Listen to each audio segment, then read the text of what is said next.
오늘은 7월 첫 주일입니다.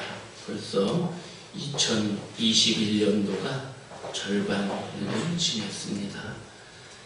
힘들고 어려운 가정 속에서도 절반을 하나님 은혜 가운데 잘 지내게 해주신 우리 하나님께 감사를 드리고 또 잘 견디면서 여기까지 승리하고 오신 여러분 모두를 주님의 이름으로 축복합니다. 옆에 있는 분들과 서로 인사합시다. 주의 이름으로 축복합니다. 주의 이름으로 축복합니다. 오늘은 교회력으로 치면 맥주 감사 주일입니다.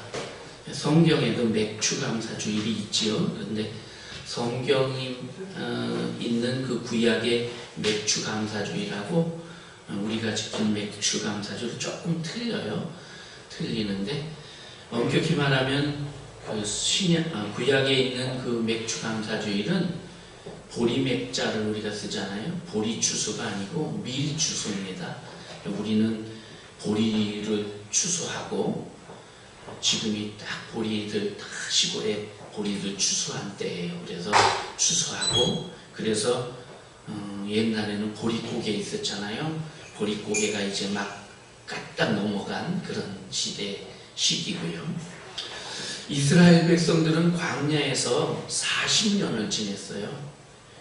40년 동안 참 힘들었죠. 그 무더운 곳에서 메마른 곳에서 물론 하나님께서 먹을 것 물도 주시고 구름기둥 불기둥으로 인도해 주시고 이랬지만 그래도 더위와 추위와 싸우면서 광야에서 그렇게 힘들게 살았어요.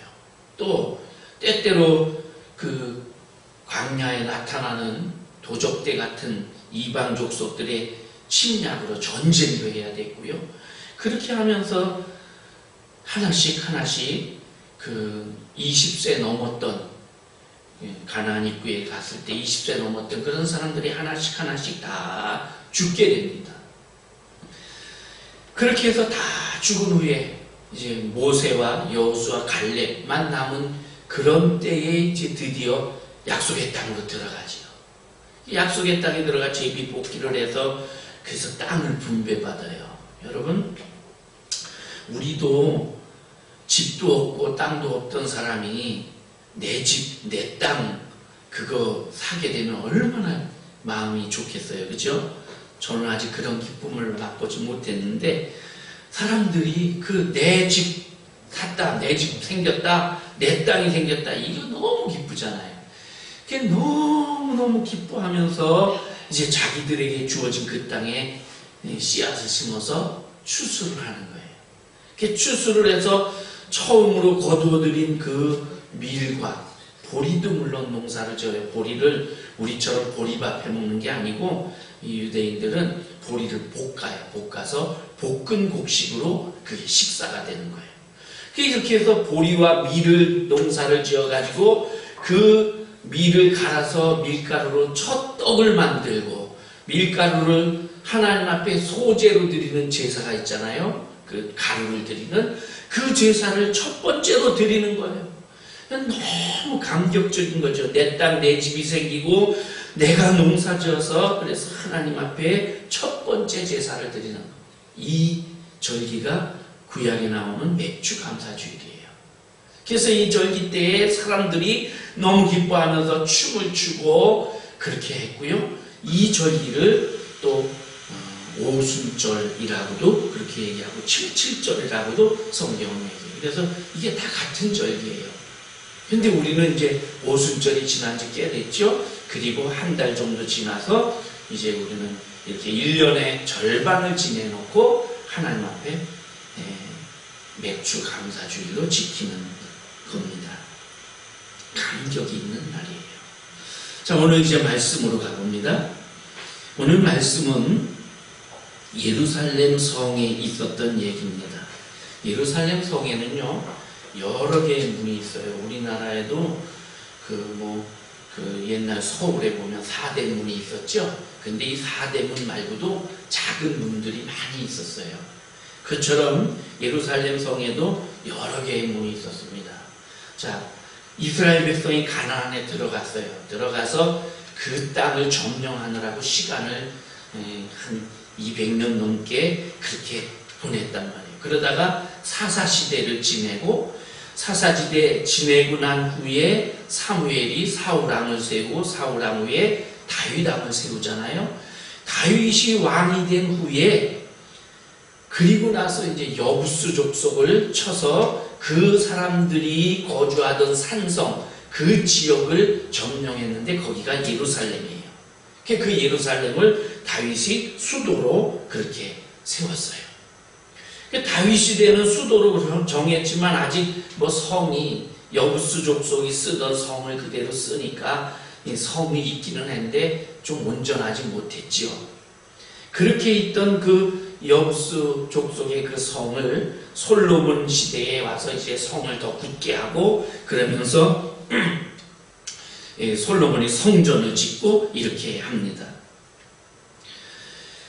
솔로몬이 성전을 짓고 그리고 이제 이스라엘이 탄탄해졌는데 성전 지은 지 얼마 되지 않아서 이 400년 동안의 이스라엘 역사가 다 무너지는 그런 사건이 생기죠. 바벨론이 느부갓네살 왕이 쳐들어와서 싹 그냥 밀어버려요. 성전을 다 부셔버려요. 그리고 성전에 있던 금은 기물을 다 가지고 가버립니다. 사람들을 포로로 끌고 가요. 성전이 없어졌어요. 예루살렘은 그렇게 성전이 없어지고 또 한 100여 년, 70년 이상을 지냅니다. 그러다가 느헤미야 시대 때에 다시 느헤미야가 와서 그래서 이제 성을 쌓고 성전을 새로 짓지요.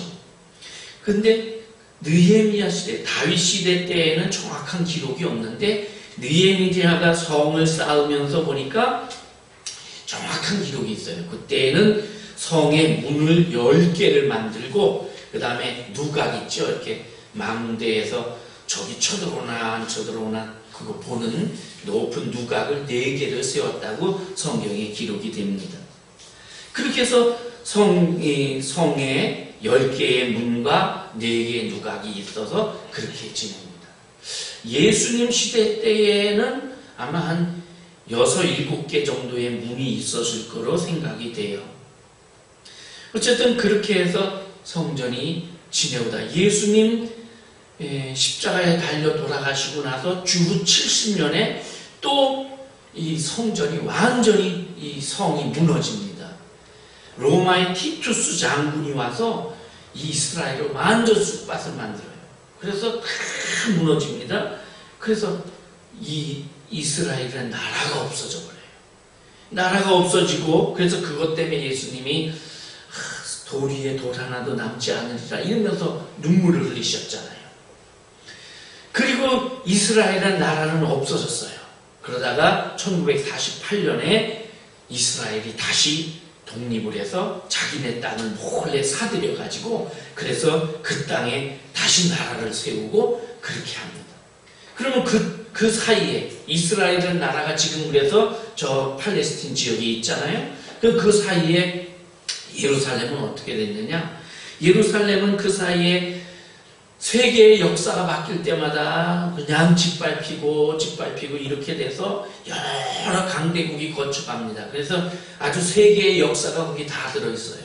자, 아까 얘기한 것처럼 바벨론, 그리고 얼마 후에 페르시아 제국, 그리고 헬라, 그리스, 그리고 또 로마, 그 다음에 로마가 동서로 나뉘면서 동비잔틴 제국이 또 다스리게 되고 그 다음에 그러다가 이제 이슬람과 전쟁이 일어나고 그래서 십자군 전쟁이 일어나서 그 땅을 막 10몇 번씩 빼앗았다 빼앗겼다 이러면서 피해 역사가 계속되죠.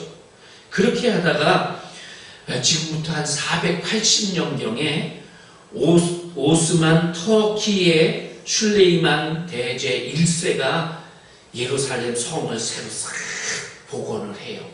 복원을 하면서 예루살렘 성전이 있던 그 지역에 성전을 안 짓고 이슬람 그 회교 사원을 지어요. 그 사원이 우리가 예루살렘 사진을 이렇게 보면 눈에 탁 띄는 황금 지붕으로 되어 있는 황금돔 그 성전이에요. 거기가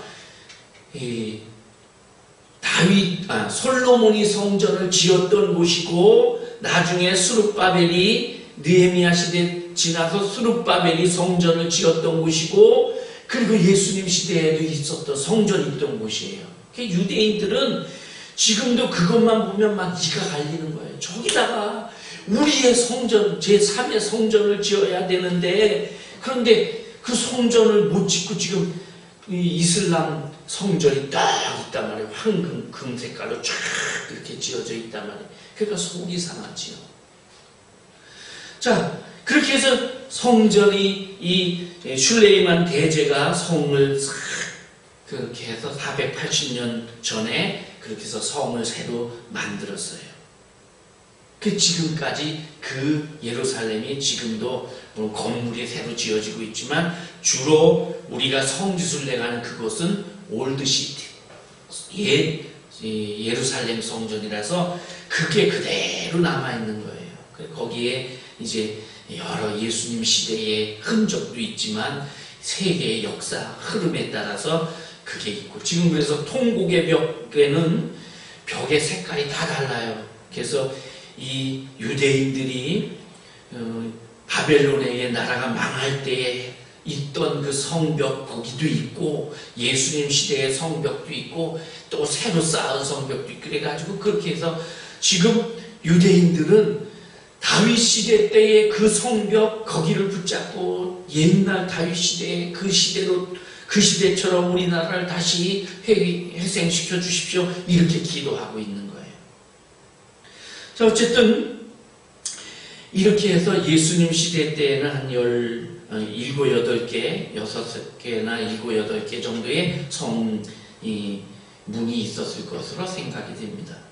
성경을 읽어보면 계시록에 가면 우리가 마지막에 들어갈 천국을 새 예루살렘이라고 그렇게 이름을 지었어요. 새 예루살렘이 있는데 거기는 12문이 있다고 그랬어요. 천국에 12개의 문이 있는데 그 12개의 문을 보면 진주로 되어 있대요. 진주도 통진주. 여러분 이게 무슨 뜻이냐면, 진주알이 우리는 보통 요만하잖아요. 커봤자 얼마나 크겠어요. 그게 우리 구슬치기 하는 그 구슬 정도나 될까요? 크면. 그런데 이 하나님의 이제 거룩한 성 예루살렘, 그 천국은 문 하나가 큰 진주예요. 진주. 그러니까 진주에 구멍을 뚫었는지 어쩐지 모르지만 하나의 진주로 되어 있는 문이라는 거예요. 이게 12개가 있대요. 성경에 보니까 거기에 그렇게 해서 그 12문은 12진주이며 각 문마다 한 개의 진주로 되어 있고, 그 문으로 들어가는 성의 길은 맑은 유리 같은 정금이더라. 그리고 거기에 만국의 사람들이 자기 영광과 존귀를 가지고 그리로 들어가는데 밤이 없는 그런 곳이고, 거기에는 무엇이든지 속된 것이나 가증한 일 또는 거짓말하는 자는 결코 들어가지 못하고 오직 어린 양의 생명책에 기록된 자들만 들어가리라. 이렇게 계시록 21장에 써 있어요.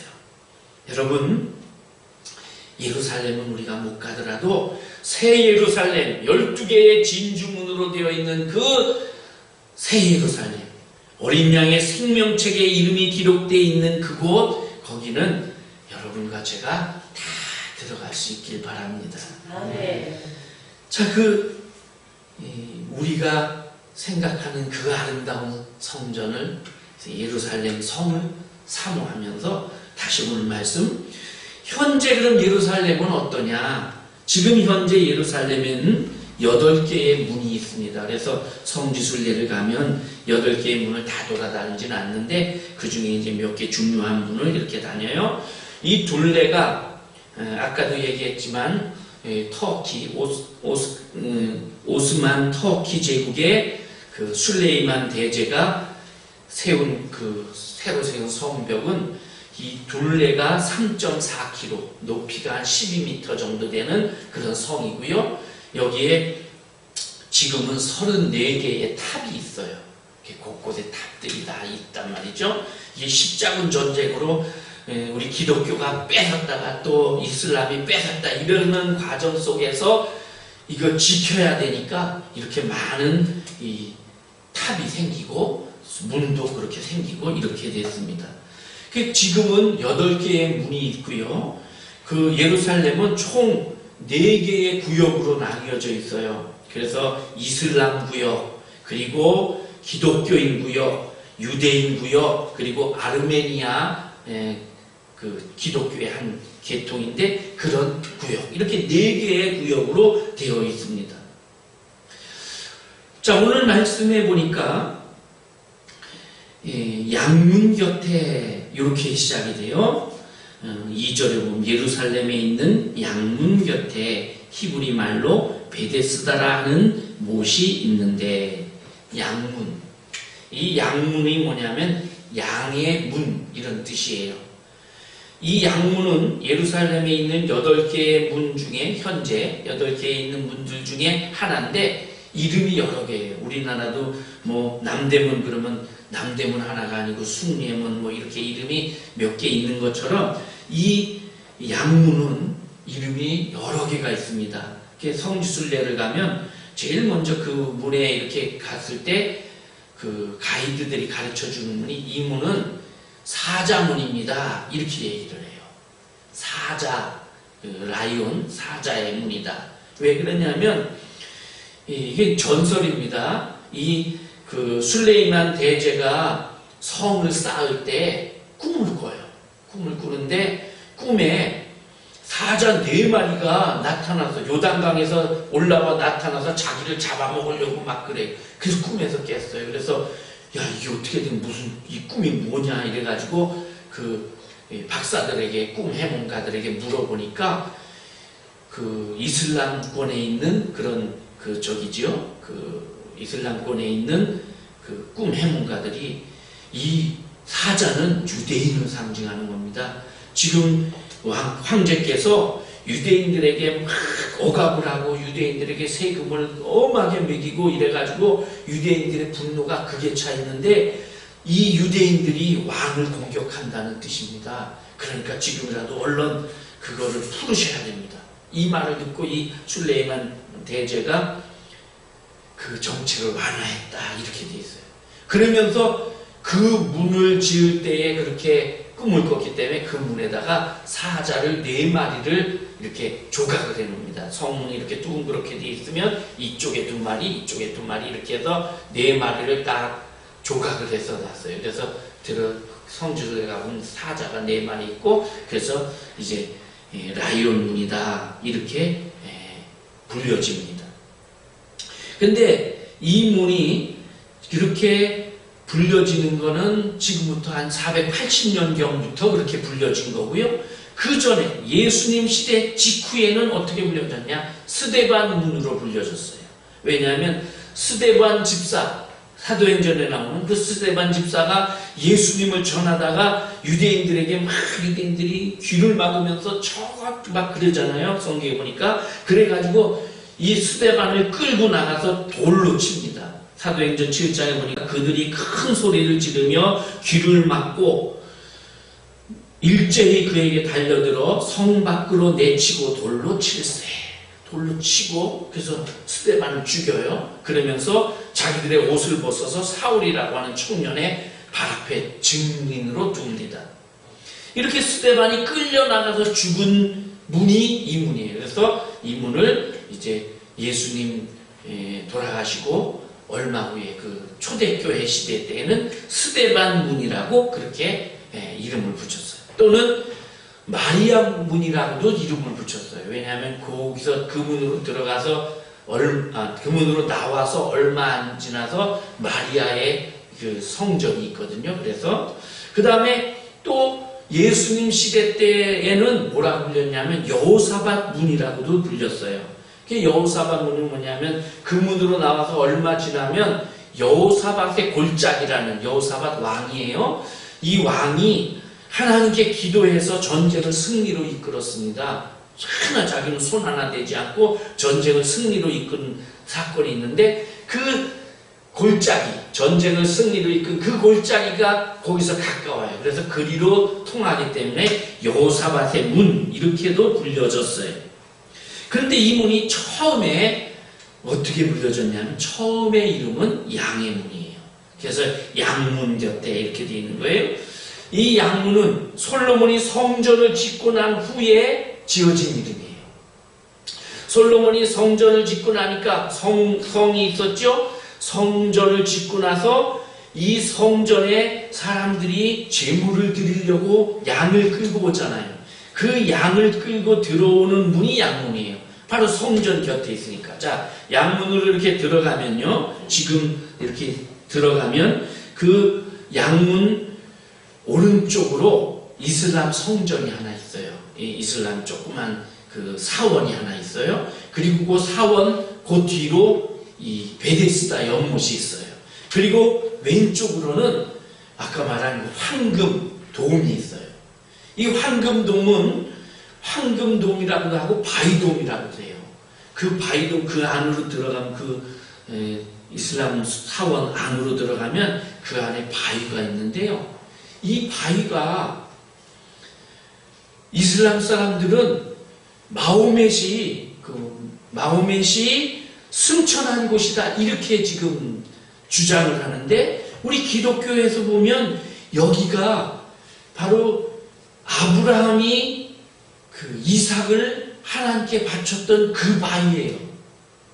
거기가 모리아산이고 거룩한 시온산이고 거기에 하나님께서 성전을 짓게 하셨단 말이죠. 성전을 지었고요. 그러니까 우리에게도 거기는 아주 중요한 자리고 특히 유대인들에게 더 중요한 자리고 그런데 이슬람에게도 중요한 자리예요. 그러니까 이 황금 사원 이거를 지금 이스라엘이 거기를 이렇게 행정상 자기네들 땅이잖아요. 이걸 부셔버리고 그리고 여기다가 자기네들 성전 솔로몬 성전 같은 그런 좋은 성전을 짓고 싶은데 이걸 부시는 날에는 이슬람권과 유대인들과 전쟁, 세계 전쟁이 일어나요. 그러니까 유엔에서 이거를 건드리지 못하도록 탁 조치를 해놨어요. 이것은 누구도 부수거나 해하지 못한다 이렇게. 이것을 그렇게 해놨기 때문에 지금 유대인들은 가슴을 부글부글 끓으면서도 그냥 있는 거죠. 어쨌든 여기는 그래 우리에게도 거기는 소중한 믿음의 조상 아브라함이 이삭을 바쳤던 바위 그게 있단 말이에요. 자, 그 성전 옛날 솔로몬의 성전이 있던 곳이 이 성문 왼쪽으로 있어요. 이 성전으로 들어가는데 들어가기 위해서 제물을 가지고 들어가잖아요. 들어가는 문이 바로 이 양문이란 말이에요. 그리고 이 양문 요 문 안쪽으로 지금 이쪽에 작은 이슬람 사원이 있다고 그랬죠.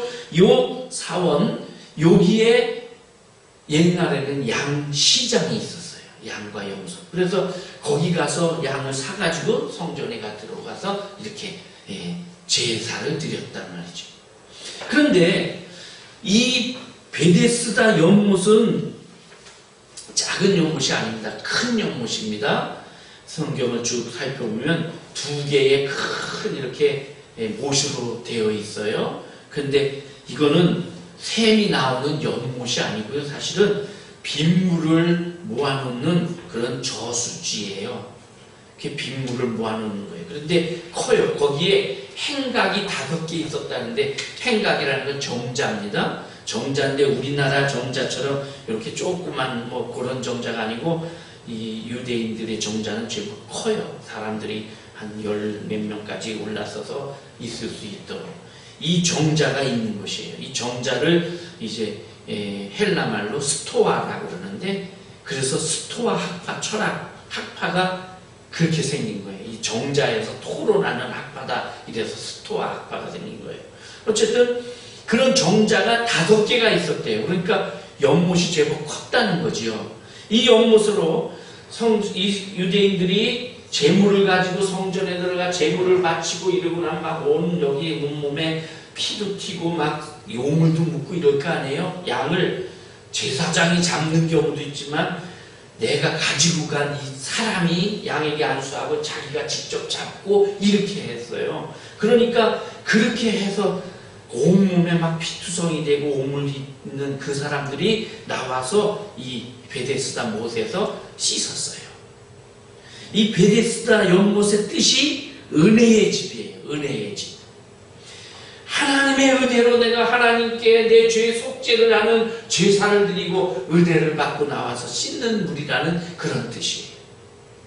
근데 오늘 성경에 보니까 거기 수많은 병자들이 있었다 그래요. 그러면서 그 병자들 세 종류를 얘기하는데 맹인, 다리 저는 사람, 혈기 많은 사람들. 혈기 많은 요것은 이제 여러 가지 의미가 있는데 중풍병이라는 뜻도 있고요. 이런 뜻이 있어요. 근데 이 세 종류를 보면 이 세 종류 사람들은 다 자기 힘으로 물에 뛰어들 수 없는 사람들이에요. 자, 이 베데스다 은혜의 연못은 물이 동한다고 성경이 되어 있어요. 근데 학자들이 이게 진짜 천사가 내려와 물을 휘저은 걸까? 성경은 그렇게 되어 있잖아요. 천사가 내려와 물을 휘젓는데 가끔씩 그때 누구든지 제일 먼저 뛰어드는 사람은 어떤 병이든지 낫는다. 실제로 나았으니까 이런 소문이 돌았겠죠. 그죠?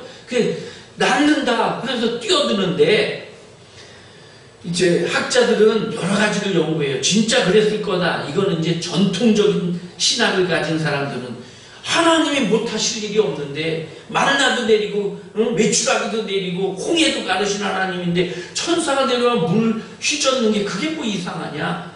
근데 이제 조금 현대 신학자들은 좀 과학적으로 좀 이치적으로 맞는 걸 찾으려고 그러다 보니까 이 연못이 이쪽의 연못과 이쪽 연못 두 개가 이렇게 있는데 이게 약간 층이 있단 말이에요. 그래서 이쪽에 물이 스며든 게 가끔씩 찰랑찰랑하다 어느 순간에 쭉 흘러내리는 순간인데 그것을 물이 동하는 것으로 착각했다 이러는데 하여튼 어쩐 것인지 상관없이 사람들이 물이 동하는 소리를 듣고 또는 물을 보고는 뛰어들면 나았어요. 근데 자 보세요. 맹인 앞에 안 보이니까 물이 동하는지 어쩐지 볼 수가 없잖아요. 자기 힘으로 들어갈 수가 없어요. 그 다음에 다리 저는 사람, 다리가 저어서 봤어도 이를 갈 수가 없어요. 가다 보면 벌써 다른 사람이 잽싸게 뛰어든단 말이죠. 혈기 많은 사람, 이거 스스로 움직일 수가 없는 사람이에요. 자, 이런 사람들이 거기 지금 다 모여가지고 앉아서 언제 물이 휘저어지나 이것만 기다리고 있단 말이에요. 아마도 하루에도 수십 번씩 사람들이 물에 뛰어들었을 거예요. 그것만 기다리고 있으니까 기다리는데 갑자기 바람이 불어서 물결만 쳐도 야 이건가 보다 하고 뛰어들고 이랬을 거 아니에요. 그러니까 여기저기서 한 사람이 뛰어들면 또 같이 덩달아서 못 봤어도 옆에서 뛰어드니까 야 그런가 보다 하고 막 같이 뛰어들고 이랬을 거란 말이죠. 그래서 지금 베데스다 연못은 항상 첨벙거리고 막 사람들이 웅성웅성거리고 이러는 그런 연못이에요. 은혜의 연못인데 근데 그 은혜가 이루어지는 일이 별로 없어요. 그런데 더 문제는 거기 38회 된 38년 된 병자가 거기 있었다. 38년 된 병자 무슨 병인지 모르지만 아마 혈기 마른 자 내지는 중풍병자로 생각이 됩니다. 이 사람 38년 동안 거기 와 있었어요. 여러분 이 사람이 병에 걸려서 38년째 되면서 여기 와 있는 건지 아니면 이 연못에 와서 38년 동안 있었는지 그건 모르겠지만 어쨌든 병에 걸린 게 38년 된 건 사실이잖아요. 38년 동안 이 사람 약이라는 약 다 먹어봤고 진짜 개똥도 먹어봤을 거예요. 의사라는 의사 다 찾아가고 병원이라는 용한데 다 찾아가보고 그래서 있는 재산 다 날리고 이제는 더 이상 방법이 없다. 그리고 그냥 할 일 없이 거기 연못에 앉아서 기다리는 거예요. 처음에는 희망을 가졌겠죠. 야 물이 동하기만 하면 내가 어떻게든지 굴러서 가든 기어가든 들어가서 그냥 나야지 이러고 그렇게 했는데 하루에도 몇 번씩 사람들이 천목거리고 뛰어들 때마다 이 사람도 죽을 힘을 다 기어가서 뛰어들어갔겠죠. 그렇게 몇 번 시도를 하고 하루 이틀 사람들이 물결만 잃어도 뛰어들고 무슨 소리만 나도 뛰어들고 너도 나도 뛰어드니까 그럴 때마다 같이 죽을 힘을 다해 뛰어들었는데 낫기는커녕 물에만 빠졌다 나오고 더군다나 자기가 제일 먼저 들어가 본 적은 없고 남이 들어간 다음에야 그게 겨우 자기는 들어가고 이러니까 그렇게 해서 하루 지나고 이틀 지나고 한 달 지나고 1년 지나고 38년이 됐어요. 이 사람이 여기 있기는 있는데 무슨 희망을 갖고 있는 게 아니에요. 그냥 할 수 없으니까 있는 거란 말이죠. 은혜의 베데스다, 은혜의 집인데 하나도 은혜를 입지 못하고 살고 있어요. 이 베데스다는 이 38년 된 병자에게는 아무도 도움 주지 않는 것, 아무도 관심 없는 것, 버려진 장소예요. 아마 처음에는 가족들이 옆에서 야 우리가 지켜줄게 이랬을 수도 있죠. 그래서 지켜주고 물이 동하는 것 같으면 막 덜렁들어서 던지기도 했겠죠. 그런데 이제 38년이 되다 보니까 아무도 도와주는 사람 없어. 혼자 그냥 누가 전해주는 음식이나 먹고 그러면서 세월을 보내고 있는 거지요. 자, 이 연못에 사람들이 서로 양보해서 야 저분은 38년이나 됐대. 저분부터 들어가게 하자 우리. 이렇게 좀 의논이 되면 좋잖아요. 근데 그 넓은 곳에서 그렇게 의논을 주도할 사람도 없고 누가 그렇게 양보해 주지도 않잖아요. 그러니까 자 이분이 아마 최고 고참 중에 순위에 꼽힐 사람일 거예요. 대부분 사람들 한 10년쯤 하다가 에이 난 틀렸다 이러고 갔을 텐데 그러니까 양보를 했거나 아니면 우리 순서를 정하자. 번호표 뽑기 해가지고 자 번호대로 우리 들어가자. 그래야지 이건 마냥 이러고 있다가 막 그냥 무질서하게 이러지 말고 번호대로 이렇게 했으면 아니면 옆에 누가 도와주거나 이랬으면 모르는데 이 사람은 그런 거 아무것도 없는 정말 은혜의 집인데 은혜를 받지 못하고 있는 그런 곳이란 말이죠. 그런 곳에 그래서 대부분은 포기하거나 심하면 자살을 하거나 이런 곳에 지금 이 38년 된 병자가 누워있는 거예요. 그런데 여기에 예수님이 찾아오셨어요. 이 환자들, 절름발이나 또 혈기 마른 자나 또 소경이나 이 사람들은 그 당시에 이스라엘 백성들을 의미하지만 오늘 여러분과 저를 의미해요. 우리는 이 땅에서 우리 힘으로 아무것도 할 수 없는 정말 제대로 보지 못하고 제대로 가지 못하고 행동하지 못하는 그런 희망이 없는 존재들이 여러분과 저예요. 은혜를 받아야 되는데 은혜 받아야 될 자리에서 은혜 받지 못하고 그저 시간만 낭비하고 있는 그런 우리의 모습이에요. 거기에 예수님이 찾아오셔서 물어봅니다. 네가 낫고자 하느냐? 그러면 예, 저 낫고 싶어요. 입 한마디면 되는데 이 환자는 너무 오랜 세월 지나다 보니까 그렇게 말할 그런 것까지도 잊어버렸어요. 그래서 엉뚱한 대답을 내가요 저기를 들어가려고 그러는데 아무도 날 도와주는 사람이 없어 못에 넣어주는 사람이 없어서 내가 기어가지고 이래서 겨우 가보면 벌써 다른 사람 다 풍덕풍덕 빠져있고요. 나는 그래서 못 고쳤어요. 이 얘기를 하고 그러니까 예수님이 일어나 걸어가라 이렇게 말씀하시죠. 그랬더니 이 사람이 그 말 듣고 뻘떡 일어나서 자리를 들고 걸어갔어요. 자, 그 다음에 이제 우리가 쭉 그 뒤에 얘기를 쭉 읽어보면 이 사람 때문에 이제 논란이 됩니다. 안식일 날이라고 했잖아요. 그날이 안식일 날 자리를 들고 걸어가는 건 이게 일이에요. 일. 우리 지금 이사하는 거란 말이죠. 이사하는 일을 하니까 이 바리새인들이 너 안식일을 날 그렇게 하면 되냐? 그러니까 나를 고쳐준 분이 그렇게 하라고 그러는데요. 그가 누구냐? 막 이런 이제 그렇게 얘기를 해요. 그 예수님을 또 만나니까 예수님이 뭐라고 그러냐면 내가 고침을 받았으니 더 심한 것이 생기지 않도록 다시는 죄를 범하지 말아라. 예수님이 이렇게 말씀해 주시죠. 자, 다시는 죄를 범하지 말아라. 그러니까 너가 지금 38년 동안 여기서 이렇게 하고 있었던 이유는 너 죄 때문이었어. 이 죄를 내가 다 사해 줬으니 이제는 다시는 죄를 범하지 말라. 오늘 주님이 우리에게 찾아오셔서 베데스다 가운데서 아무런 거 할 수 없는 무기력한 상태로 누워있는 우리에게 주님이 찾아오셔서 내가 너를 위해서 이 양문으로 들어온 양이 되어서 너를 위해서 죽어줬다. 이제 죽었으니 너는 다시는 이런 무기력한 자가 되지 않기 위해서 죄를 범하지 말아라. 우리에게 말씀하셔요. 우리는 이런 38년 된 병자 같은 자들이에요. 아무것도 우리는 할 수가 없는 자들이에요. 그래서 주님의 은혜가 절대적으로 필요한 사람들이에요.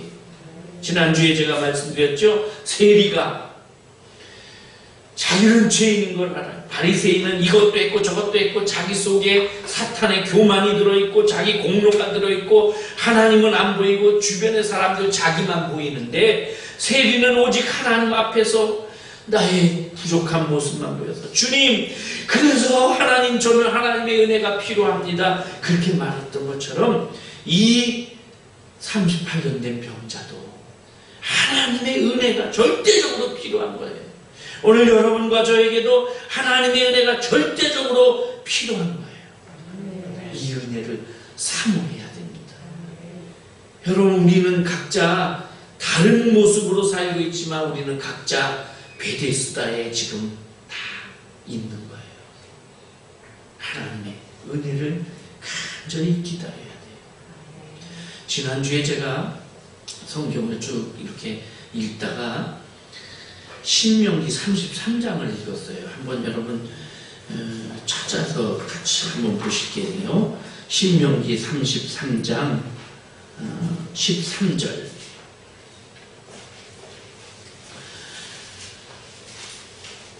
신명기 33장 13절부터 17절까지 자, 한번 쭉 같이 읽어봅니다. 시작. 요셉에 대하여는 일렀으되 원하건대 그 땅이 여호와께 복을 받아 하늘에 부르린 이슬과 땅 아래에 저장한 물과 태양이 결실하게 하는 선물과 태음이 자라게 하는 선물과 옛산에 좋은 산물과 영원한 작은 언덕의 선물과 땅의 선물과 거기 충만한 것과 가시떨기 나무 가운데에 계시던 이의 은혜로 말미암아 복이 요셉의 머리에 그 형제 중 구별한 자의 종수리에 임할지로다. 그는 첫 수송아지 같이 위엄이 있으니 그 뿔이 들소의 뿔 같도다. 이것으로 민족들을 받아 땅 끝까지 이르리니 곧 에브라임의 자손은 만만이요 므낫세의 자손은 천천이리로다. 아멘. 이 요셉에 대한 축복입니다. 지금 모세가 나이가 110살이거든요. 죽기 전에 이스라엘 각 지파들을 향해서 축복 기도하는 거예요. 그래서 뭐 어느 지파는 어떻고 저쩌고 이러면서 쭉 축복을 했는데 요셉 지파에 대한 축복이에요. 그 요셉에 대한 축복이 여기 쭉 있는데 여러분 이런 축복이 여러분에게도 임하기를 바랍니다. 아멘. 요셉에게 지금 축복합니다. 원하건대 그러면서 여호와께 복을 받아 하늘에 머무린 이슬과 땅 아래에 저장한 지하수가 풍부한 그런 땅, 태양이 결실하게 하고 태음이 자라게 하고 태양빛에 의해서 곡식이 자라고 태음은 달빛입니다. 달빛에 의해서 만물이 잘 자라는 땅, 예산의 좋은 산물과 영원한 작은 언덕의 성물들, 이런 지하자원이 만나는 이런 땅, 이런 땅에 복을 받아서 요셉의 16절 그 부분에 구별한 자, 즉 요셉의 머리 그 정수리로 돌아갈지어다. 그러면서 그는 첫 수송아지 같으니, 첫 수송아지, 첫 장자예요. 그래서 요셉은 장자의 복을 받았어요. 원래 장자는 루벤이잖아요. 그런데 루벤이 아니고 영적으로는 유다 자손에게, 그래서 유다가 다윗 왕권을 받고 나중에 예수님의 조상이 되죠. 육적으로는 요셉이 육적인 장자권을 받았어요. 야곱이 가장 사랑하는 라헬의 태생이 요셉이니까.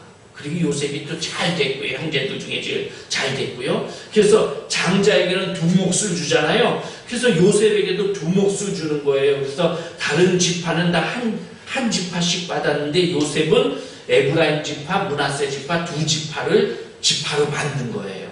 근데 여기 그는 첫 수송아지 같이 위험이 있다. 너는 장자의 권한을 받았다. 그러면서 그 뿔, 그 위험, 그 다음에 그 영광을 가지고 다른 민족들을 받고 이렇게 될 거다. 그러면서 에브라임, 이게 에브라임이 차남입니다. 에브라임은 만만이요, 므낫세 첫째입니다. 므낫세는 천천히로다. 이러면서 두 지파를 축복을 해요. 이 축복 얼마나 좋은 축복인지 몰라요. 그런데 여기 16절에 보면요, 이런 말씀이 있어요. 땅의 선물과 거기 충만한 것과 가시떨기 나무 가운데에 계시던 이의 은혜로 말미암아. 가시떨기 나무 가운데에 계시던 이의 은혜. 제가 이제 말씀을 이렇게 이 신명기 33장 모세의 축복을 쭉 읽으면서 그러다가 이 단어가 생각났어요. 이게 딱 눈에 띄었어요. 아니, 축복을 하는데 갑자기 가시떨기가 나와요. 이건 축복하고는 조금 얘기가 좀 거리가 있는 단어잖아요. 뭐 좋은 것만 얘기를 하다가 단어가. 그래서 이게 뭔가 하고 자세히 보니까요. 자, 하나님을 이 모세는 어떻게 표현하느냐 하면 가시떨기 나무 가운데 계시던 하나님, 이렇게 표현을 하는 거예요.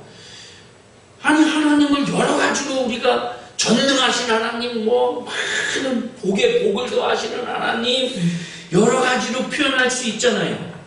그런데 가시떨기 나무 가운데 계시던 하나님. 그래서 생각을 해보니까 이 모세는 평생 살면서 정말 하나님의 능력과 기적을 많이 경험을 했잖아요. 부름받던 때부터 해가지고 막 10가지 재앙을 일으키고, 홍해를 건너고, 막 그 다음에 이 마라의 쓴물, 엘림 오아시스, 또 아말렉과 전쟁, 반석에서 물이 나고 만나와 메추라기를 내리게 하고 수십 가지 기적을 체험한 이 모세는 그런 많은 기적들 중에 자기 가슴에 칵 박혀있는 딱 하나, 제일 첫 번째로 하나님을 치라면 가시떨기 나무 가운데에서 자기를 찾아오신 그 하나님인 거예요. 이때가 언제입니까? 모세가 애굽에서 살인죄를 저질러가지고 쫓겨나서 지금 광야에 와서, 자, 그 전까지, 며칠 전까지만 해도 애굽의 강대국의 후계자로 첫 번째 꼽히던 왕자였어요. 그 밑에 수많은 신하들이 있어갖고 여봐라 한마디면 그냥 그 수많은 군인들이 척척척 움직이고 막 이랬어요. 좋은 것은 다 누릴 수 있었고 말 한마디면 못할 게 없는 그런 권력을 가졌던 사람인데 하루아침에 그 살인자가 돼가지고 광야로 쫓겨났단 말이에요. 이 사람이 신분이 유대인이었기 때문에, 히브리인이었기 때문에 더 그 죄까지 뒤집어 써가지고 쫓겨났어요, 광야에.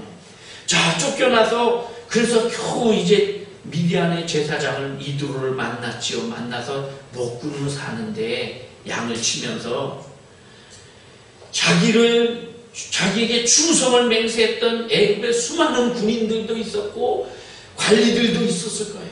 누군가가 나를 찾아올 거야. 아마 누군가 찾아와서 왕께 바로 왕에게 얘기해서 내 살인죄, 그거면 왕자가 그 당시에 사람 하나 죽인 거, 이건 사실 살인도 아니잖아요.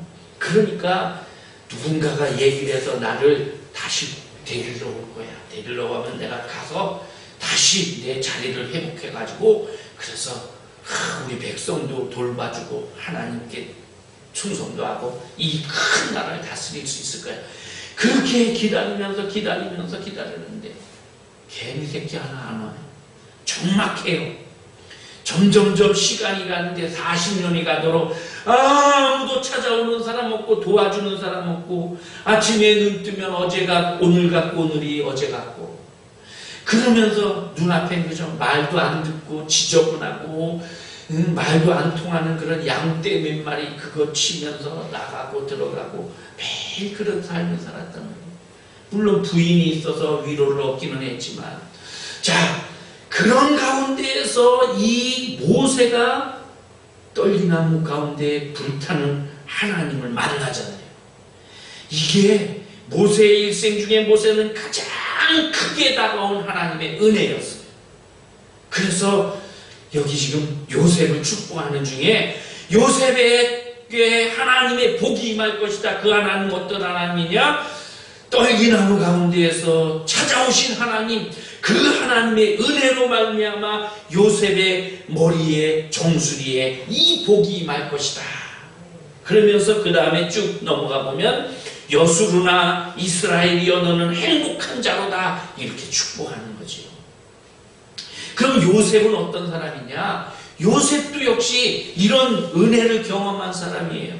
요셉도 억울하게 누명을 쓰고 감옥에 갔잖아요. 감옥에 가서 아무도 도와줄 줄 알았던 사람들이 감옥에 나가더니 소식이 없어. 그 감옥에서 취한 냄새나고 벌레가 있고 이런 데서 시키는 대로 일을 하면서 그렇게 7년의 세월을 지냈어요. 그렇게 시간을 보내면서 그러던 때에 하나님이 찾아오셨죠.